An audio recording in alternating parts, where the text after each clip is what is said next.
জামাই, আজের মধ্যে আমার পেটে যদি বাচ্চা না আসে তাহলে তোমার ঘর আর করবো না। চান করতে নেমেছি, কোন শালা আমার কাপড় নিয়ে পালালি রে?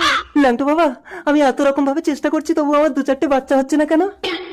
এই মালটাকে বোকা বানিয়ে জামা প্যান্টটা নিতে হবে। কি ভাবছো ল্যাংটো বাবা? ভাবছি এই কঠিন তপস্যা তুই করতে পারবি তো? বাচ্চার জন্য আমি সবকিছু করতে পারবো ল্যাংটো বাবা। জামা প্যান্ট খুলে ল্যাংটু হয়ে জাদু পুকুরে জলে নেমে ডুব দিয়ে উঠে 1 ঘন্টা চুপ করে থাকতে হবে, তাহলে তোর বাচ্চা হবে। ওই কথা?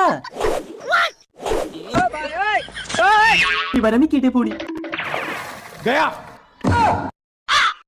জামাই, এই জামাই, গেল কোথায়? বাচ্চা বানানোর কাজটাও ঠিকঠাক করতে পারে না। ওই দেখো জলে নেমে চুপ করে দাঁড়িয়ে আছে। ওই উঠে আসো প্লিজ আমাকে ক্ষমা করে দাও। এই তবে রে।